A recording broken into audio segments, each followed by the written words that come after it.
So, if you guys haven't been paying attention to the news, you guys would probably be unaware of the fact that we are actually experiencing a US debt crisis, meaning that we had a debt limit for the United States and we are actually approaching it and potentially on the verge of breaking it. And so, what does that mean for the stock market? How should traders and investors be preparing? And that is something that we're going to talk about in this video. So if you guys are interested, make sure to smash that like button, subscribe.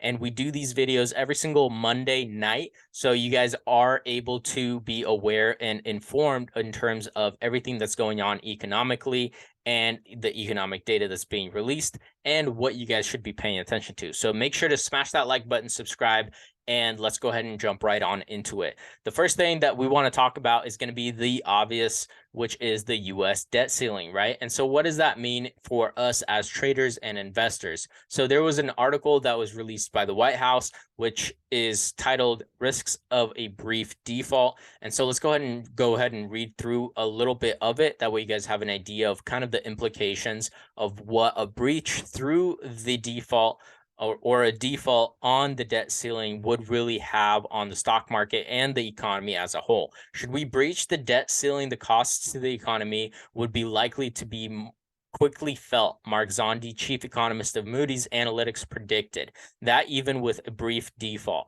a crisis characterized by spiking interest rates and plunging equity prices would be ignited. Short-term funding markets, which are essential to the flow of credit that helps finance the economy's day-to-day activities, likely would shut down as well right after a default, Fitch Ratings reports. That the U.S.'s rating would be moved to RD, restricted default. Affected Treasury securities would carry a D rating until default was cured, meaning in essence that if we even default on the debt for a very slight period of time, the Treasury's ratings would drop significantly, meaning that everybody that thinks that the US Treasuries that are debt free supposedly, they would drop significantly, right? People would lose faith in investing in the government, in the government's projects, in the treasuries, right? And so that would have massive, massive implications. Have we ever seen this happen before? Absolutely not. And do I think personally that we're going to see this happen?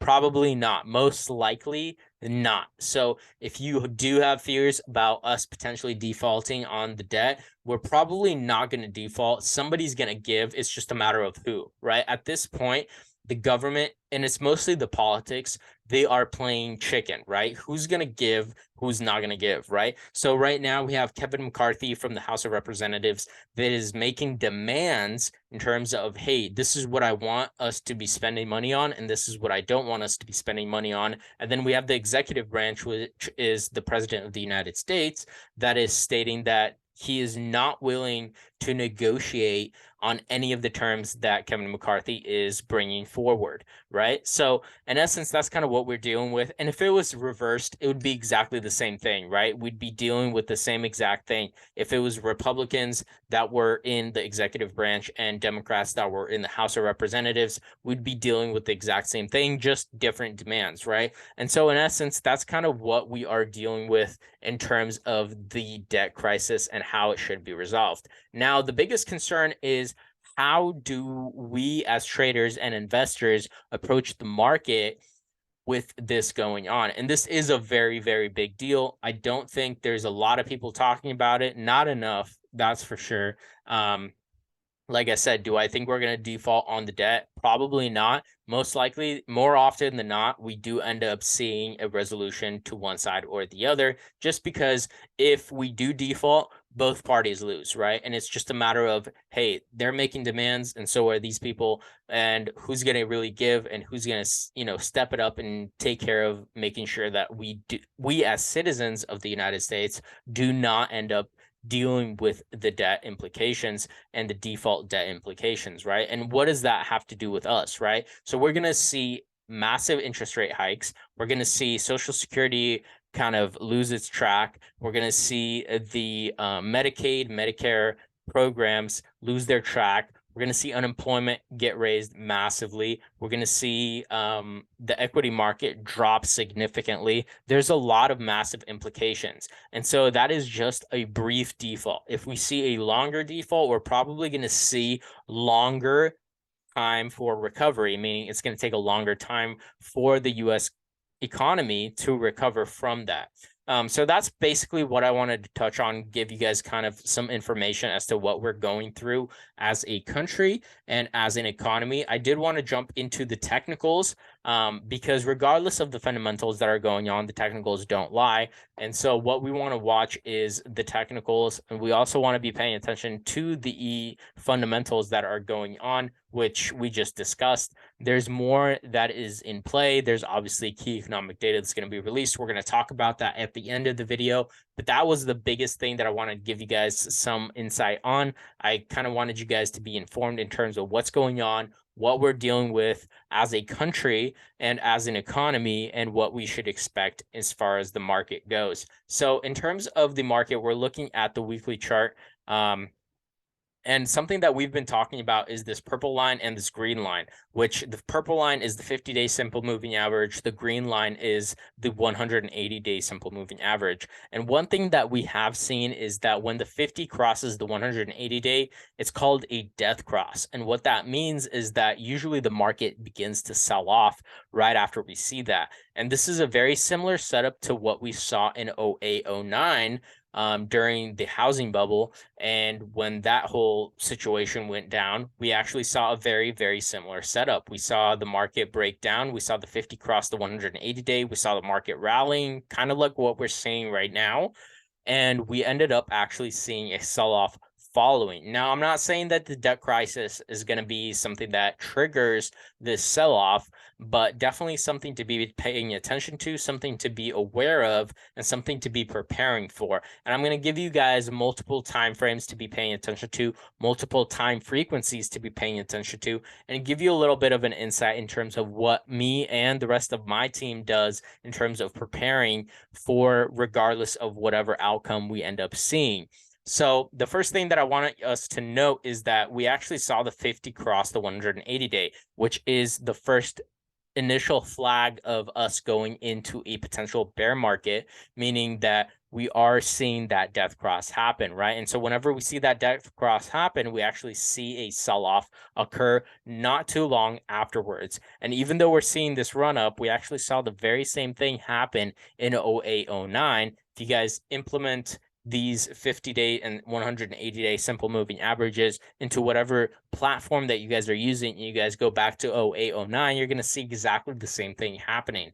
Now, where are we at in terms of the technicals of seeing where the stock market should be headed? So in terms of the MACD, we're actually seeing a convergence beginning to happen on the moving average convergence divergence, right? And so we're seeing the green changing to purple, indicating that we are beginning to converge.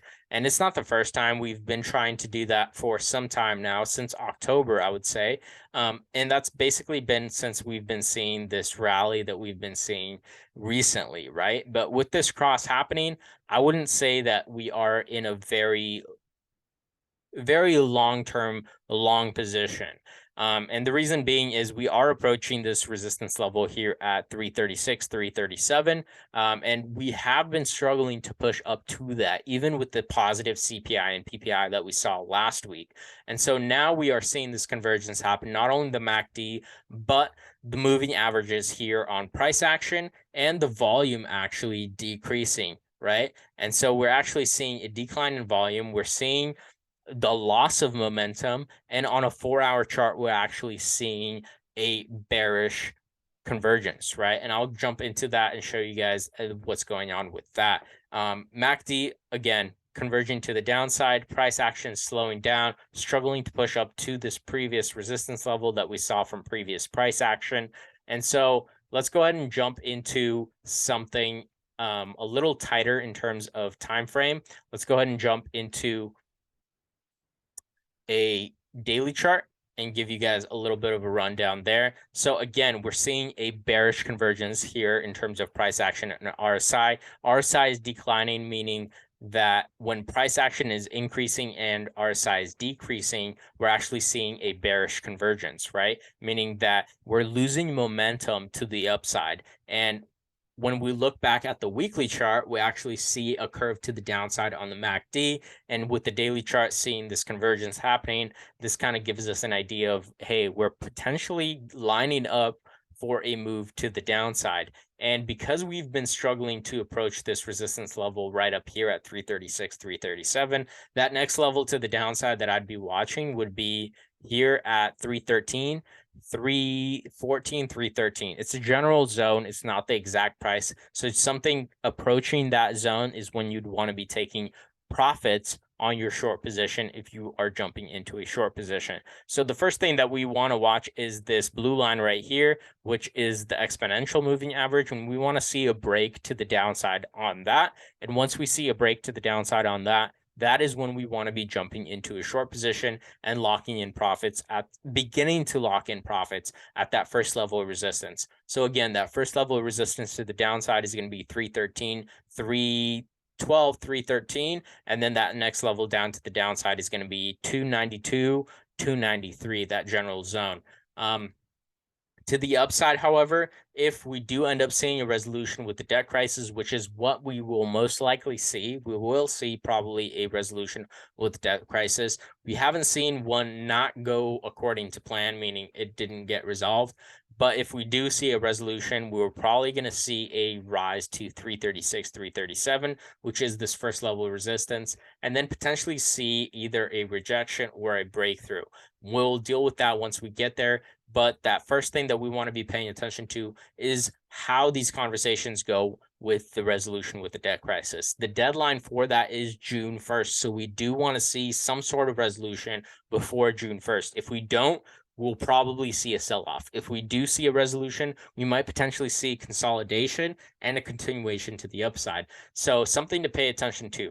Now, jumping into something a little bit closer, which is the 4-hour chart. Go ahead and clear this. Jump into a 4-hour chart.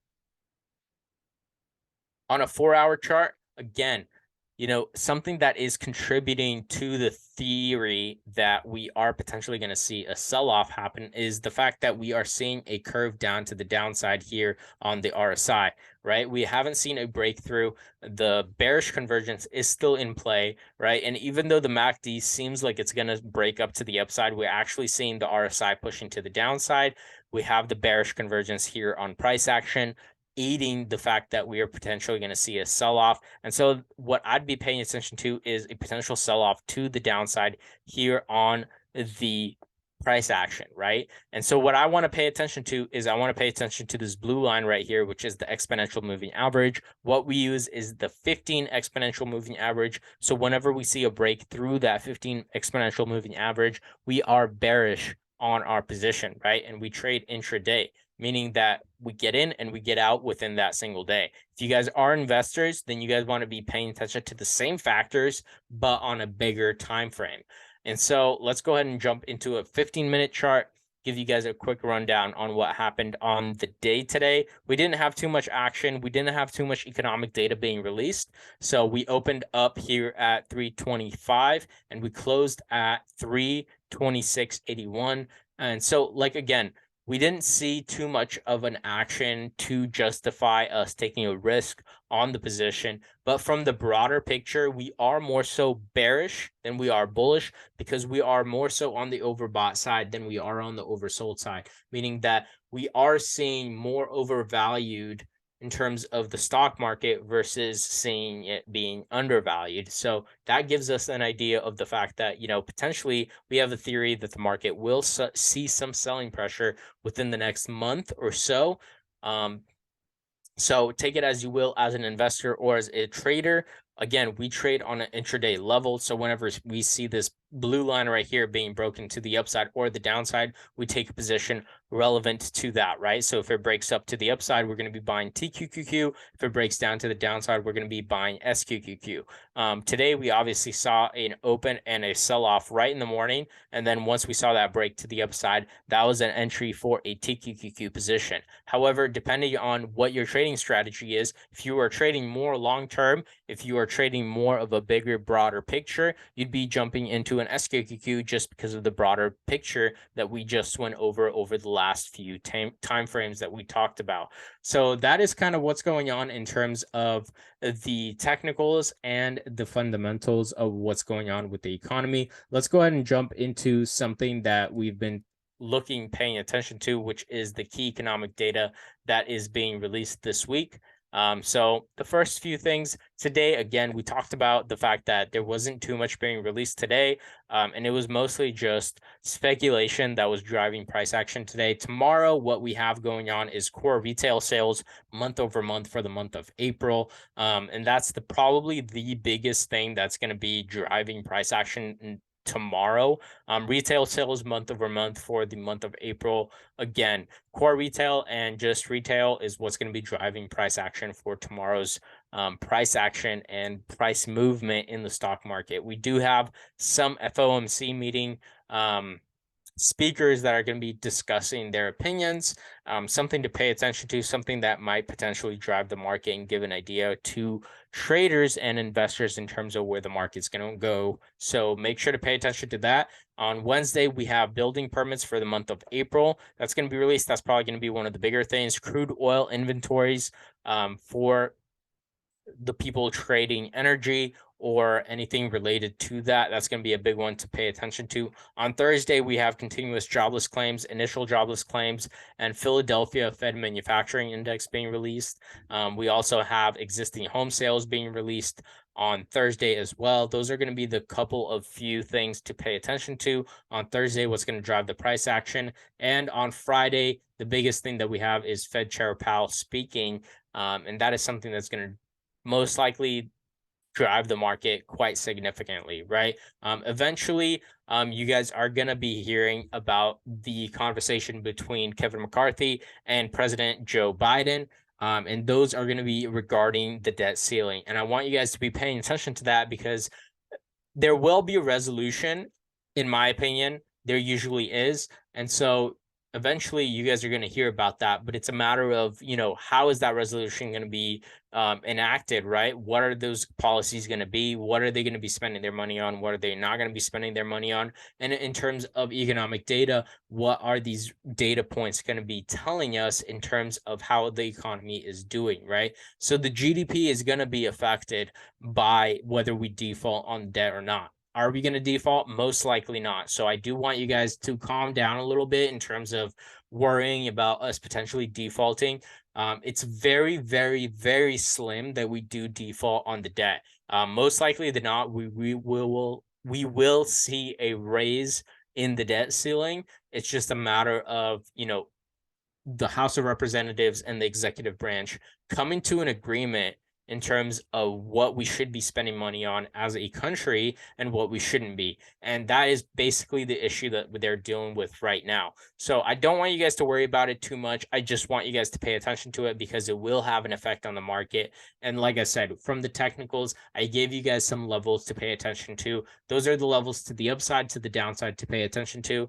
And I obviously want you guys to use those as references in terms of taking positions, whether long or short. As of right now, from the big picture and the small picture, we are more so overbought than we are oversold. So I think that we're going to see a potential downside more so than an upside? Yes, I do, regardless of whether the debt ceiling is taken care of or not. I do think that we're going to see a little bit more downside in the overall market, in the NASDAQ, in the SPY. But I can't tell you exactly what's going to trigger it, but from the technicals, I can tell you that that is something that I am expecting for. That is something that I am preparing for, and that is something that our team is preparing for. So hopefully you guys found this video helpful and useful, and make sure to pay attention to not only the fundamentals, but the technicals as well. And I'll see you guys on next week's Stock Talk video.